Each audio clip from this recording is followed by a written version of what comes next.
Today, I'd like to share with you how to use the new Stampin' Positioner. This is a great tool for aligning stamps and just enabling you to get a correct image, a better image, and get it within the lines where you want it. This can be pre-ordered as a demonstrator now through February 2nd. February 3rd, if you're not a demonstrator, please join our Stampin' Up! Team to receive this free. That's a great perk for joining. This tool comes with a base plate and 2 magnets. The magnets are easy to grab. They're enclosed within a little plastic cover, so they're easy to pick up and put down without any trouble. It comes with the plate that your stamps are going to adhere to. And then also it comes with a smaller plate that you can use for small things. We're going to use this for an flower center. So as I teach you how to use this tool, we are going to use or create this card right here. This is made with Stampin' Up! Fragrant Layers stamp set. It's a 2-step stamp, so you've got one outline and then a solid image. So let's begin and see how to use our new Stampin' Positioner. So I'm going to lift this plate off, and our cardstock, this actually measures 3 3 3/4 by 5 inches. It is going to fit right in the middle of this little row of knobs that stick up right between the 2 middle ones, and you can barely see it, but there's kind of an embossed little square here so that you know you've got your cardstock right in the right square position. And of course you can place your magnets on top. I also am going to use a little piece of painter's tape just to help me keep my cardstock stable from moving out of this position. So I realize that this is kind of on an angle, and we're used to looking at things straight, which you could straighten this up so you're looking at your cardstock square. And you may want to do that to initially place your image. So we're going to start with the Fragrant Layers outline, and I think I kind of want this in this position because I want to put my sentiment, just a note, up at the top right. So I've placed this on, and I'm going to just turn around the Stampin' Positioner to work with it because my stamp is in the place where I want it to be.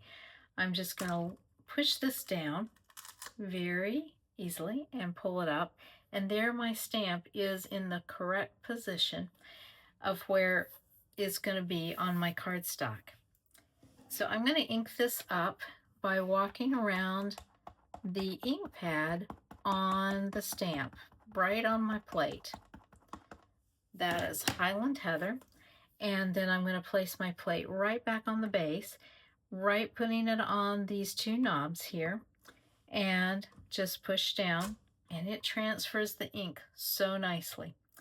So this plate has 2 knobs on the bottom, and they have springs in them, so they spring back.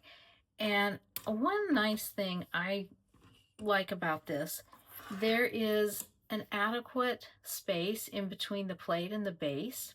And of course, I'll turn the base over here. There's kind of like a non-stick foam pad on there too, so it doesn't scratch your work area at all, and it doesn't slide too bad. But if I need to reach in there when I'm especially using the smaller plate to move my cardstock, I really could do that. And of course the magnets don't get in the way. They can be close to the stamped image. Now I'm just going to clean this with my Stampin' chamois, and we're going to change stamps and put the solid stamp on here. Whoops, I got a little leaf image there. So here I want to kind of point out, I'm just going to place this in place. But one thing to think about when you are positioning your second stamp, what you're looking at is the back side of this photopolymer. And you notice on the photopolymer stamps, you've got the image, it's a little bit smaller, and then you've got this extra photopolymer around on the back side of your stamp. So when you're positioning this, you've got it flipped over and you're looking at the wider part of the photopolymer, which is overlap of the image.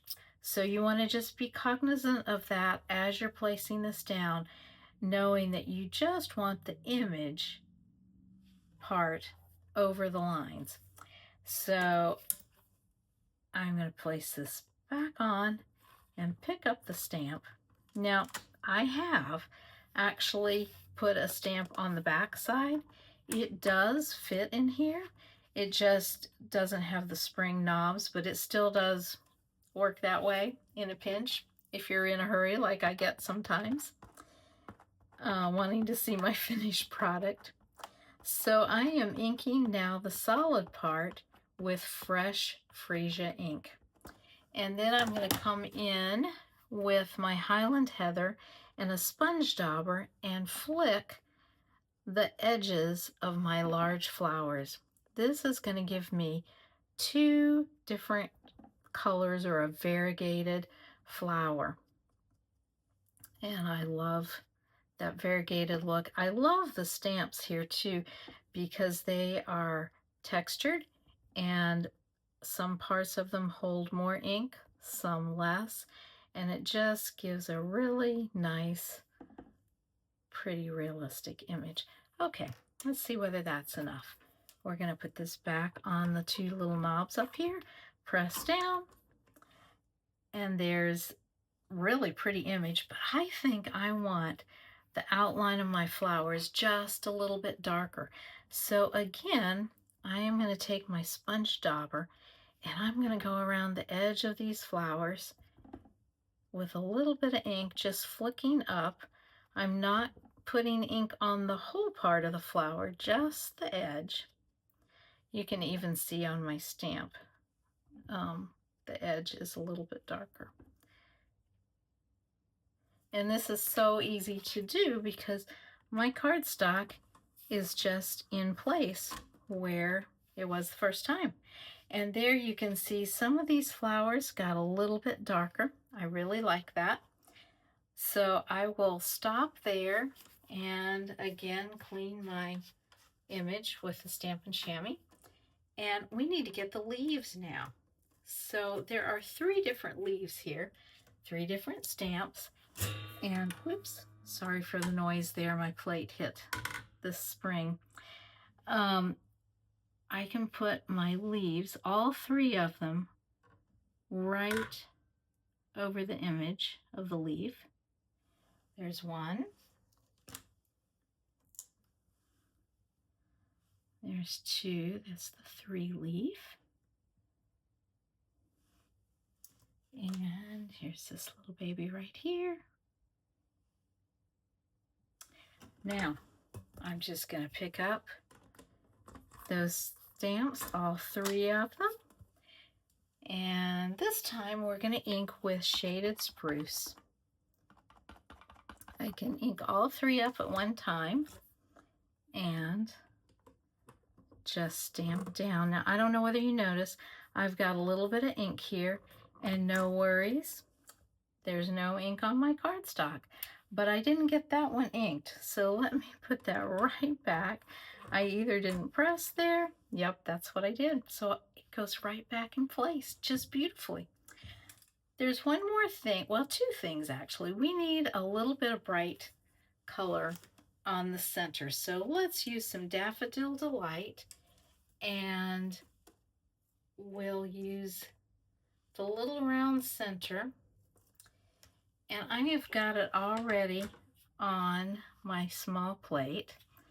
All I've got to do is just drop it right there in the center and then pick it up. We'll ink with Daffodil Delight, add a little brightness to our project here. And right back on there, press. Well, I didn't center that very well, did I? Let's try this one.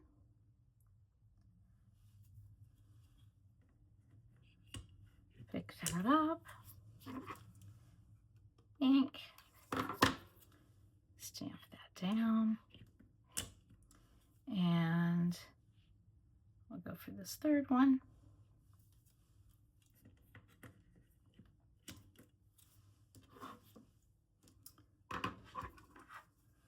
Ink that up.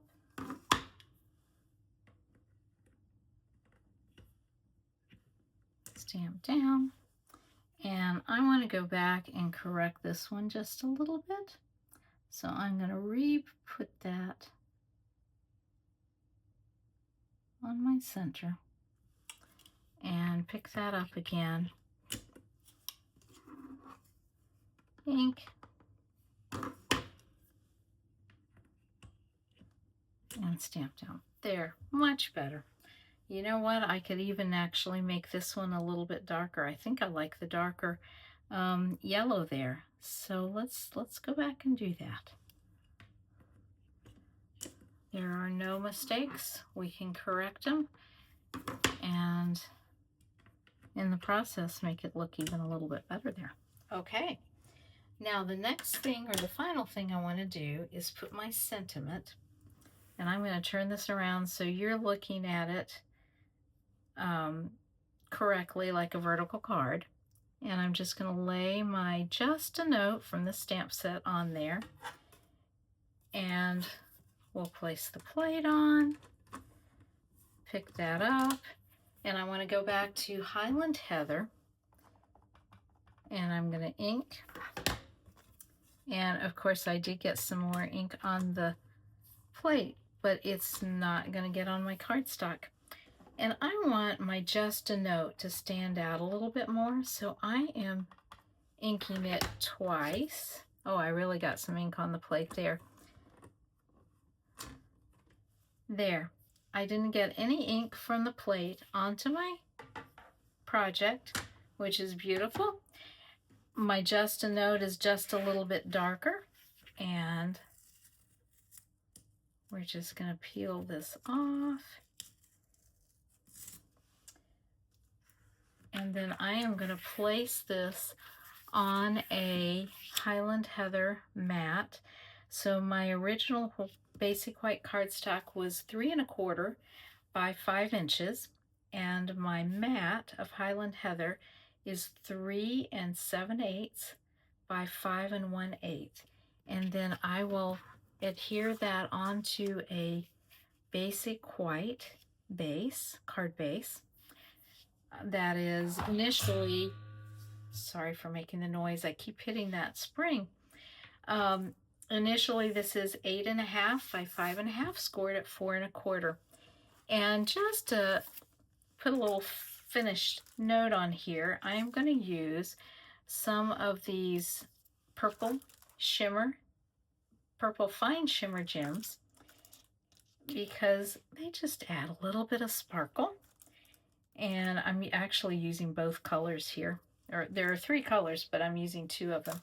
And that makes my finished card. And now I have 2 cards. One I can send out, one I can be prepared for the next person that I need to send it to. And actually I had a third here that I was practicing on. So that's a great way in a short amount of time to get 3 perfect cards. Thank you so much for watching, and if you have any questions, just email me at esther@stamptogether.com. Thank you.